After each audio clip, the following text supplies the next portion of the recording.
You have serious topics of war and literature combined with dick jokes. Better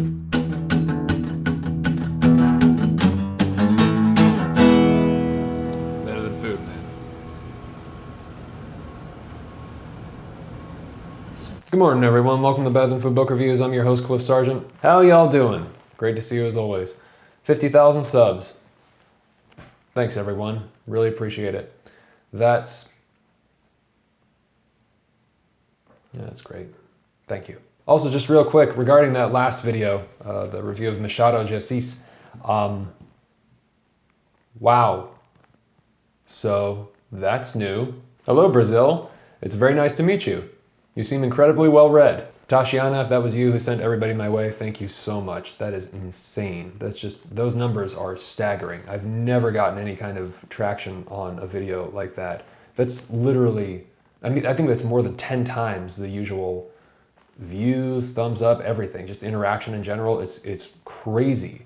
Also, a quick important note to the patrons. I will no longer be able to cover international shipping costs for the Book and Coffee Lottery. I tried to make it work, but it's very expensive. Sorry about that, and thanks for your support and understanding. However, I have some good news as well. For the $5 plus patrons on Patreon, I have decided to release a new piece of content every Friday.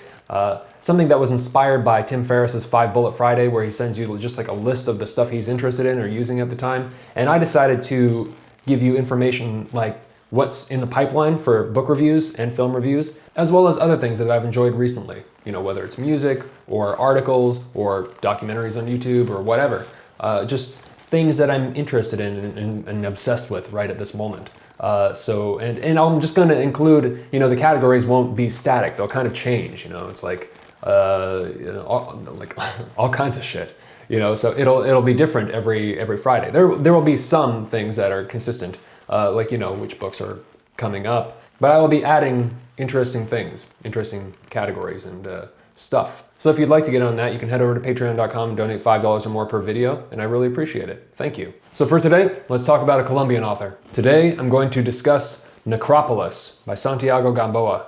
Gamboa is a novelist and journalist from Bogota. This was published in 2009. He's lived in Spain, France, Italy, and India. He also studied philology. He has great taste, seems very well read, is also a fan of Welbeck and Javier Marias, and is now one of my favorite contemporary authors. I liked him before I found that out, but you know, just the fact that he likes Welbeck and Marias as well, it's pretty cool. He's definitely in the camp of Bukowski and Bolaño. If you enjoy reading about drinking, there's tons of it in here. I haven't read the Decameron yet by Boccaccio, but Necropolis is influenced by it. The Decameron is an old book that was completed, I think, in the 1300s, which is composed of 100 stories told by a group of people, located in a house outside Florence to escape from the Black Plague. Necropolis takes place at a literary conference in a luxury hotel in Jerusalem while war rages nearby, with various speakers sharing their stories. The protagonist is an author who has recently recovered from a severe illness and is invited to the conference, which is all on the subject of biographies, even though he's never written one. So it seems like this strange, fated journey he must make. The conference guests, from all different walks of life, tell their different biographical stories, discussing how they came to be the way they are. Each person's story is equally engaging, tragic, and strange. Very strange. Of course. What were we expecting at this conference in a hotel in a city under siege? One of the stories told is about a cross-dressing chess player who saves this guy on the battlefield, and it turns out that this guy he saves was also in this chess tournament from years back.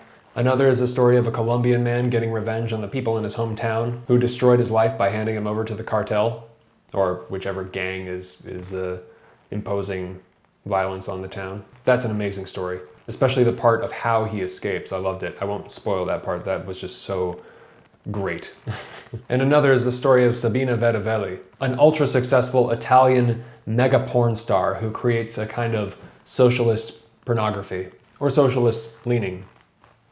Does it lean like a socialist? And Jose Maturana, a former criminal and drug addict turned preacher, under the guidance of a strange, altruistic, heavily tattooed, Christian televangelist-esque guru in Miami, who started a church that ended in an epic downfall. Reading Necropolis is experiencing so many things I love. References to tons of great authors, thoughts and ideas on life and death, traveling to many different cultures in a sitting, getting so many different points of view, and many stories.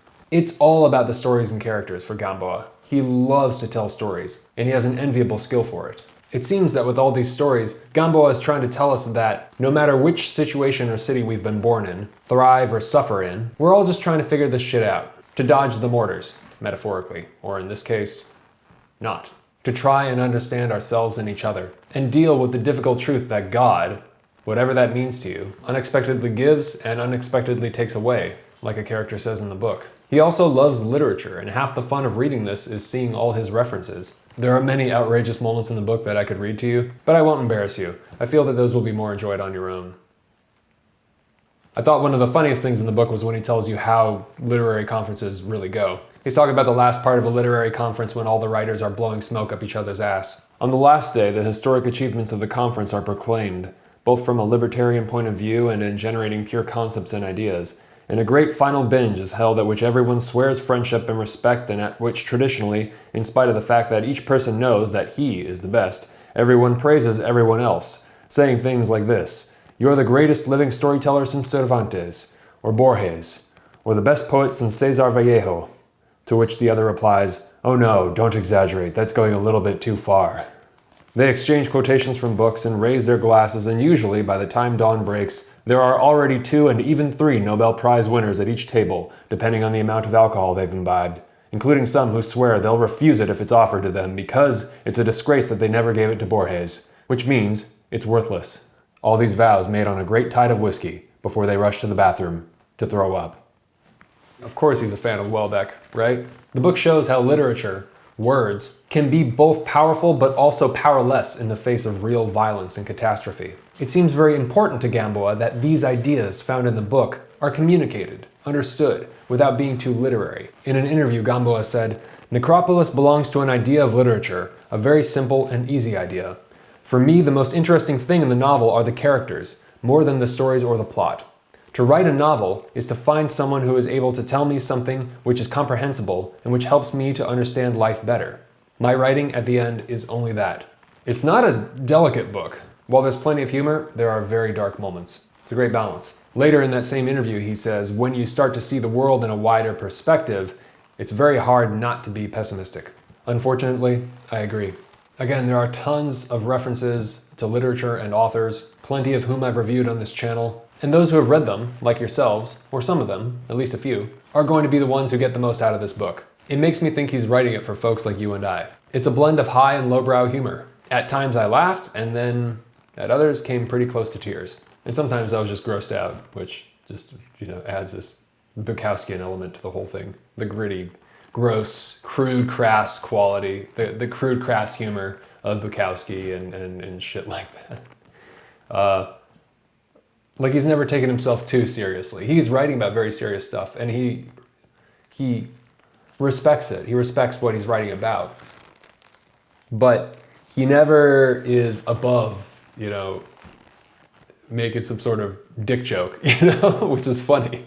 Because, you have serious topics of war and literature combined with dick jokes, and stories about former drug addicts in Miami turning religious. God is repeatedly referred to by one character as the big enchilada. I think several times in different stories, people order a chicken sandwich and a Diet Coke, a kind of silly motif that ties people together through time and culture. Gamboa is having fun when he's writing these stories. He's actually telling stories as well. There's not a great deal of inner dialogue or expounding on ideas in an abstract poetic fashion, and feels to me inspired by, in the style of Roberto Bolaño, who is mentioned at one point in the book as having ditched out on a conference that the author previously attended, which he said was very much like him, and left a black hole, a vacuum for the other attendants, which made the whole ordeal, the conference, sound truly depressing. Little details like that pepper the novel. References, jokes, images, moments of beauty or pain, the struggle of the human spirit and its endeavor, the strange, confusing, violent world we inhabit, with sudden shifts of extreme fortune or misfortune. All of these characters give their talks, but in the middle of the book or so, Jose Maturana, the religious guru, the drug addict turned priest, gives a talk that is extremely well received. Then, slits his wrists, committing suicide in his hotel room. This adds a new layer to the story, and it becomes a kind of mystery, weaving in and out of these other stories that these attendants are telling. As this writer and a woman he befriends, who's a journalist from Iceland, try to figure out why he killed himself. I picked this one up the one time I went to Chaucer's in Santa Barbara, which I loved that bookstore. I thought it was a great bookstore. I picked it up based on the cover and the title. Just look at it. Beautiful. Better than food. So who should read it? Definitely those who love reading books about other books, or novels by authors who love to reference other authors, so that by the time you're finished with the book, you have a whole bunch of leads to your next read. And now it's time for the coffee lottery.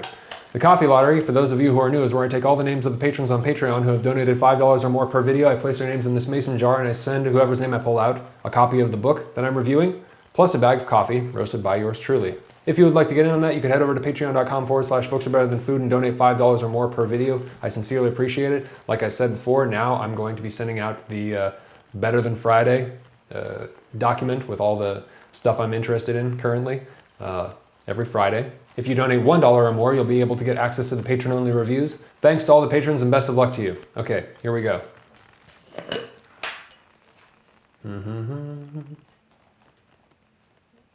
You. Hey, Frederick. Thanks a bunch, Frederick. Really appreciate it. Please subscribe if you have not already, and please hit the thumbs up if you enjoyed this. And if you know some friends who would be interested in reading this book, please share it with them. If you know some friends who are fans of Bolaño or Borges or, Bukowski, of course. Yeah, Bolaño, Borges, Bukowski. Also, if you'd be so kind to follow me on Instagram and DM me and let me know which books you think are better than food, I'd really appreciate it. Thanks a bunch. Always remember, bring a book wherever you go. You never know when you'll have 5 or 10 minutes, 15 minutes to dive in, and eventually you'll finish it. Great to see you as always. Take care of yourselves. Have a good night, and I'll talk to you soon. Ciao.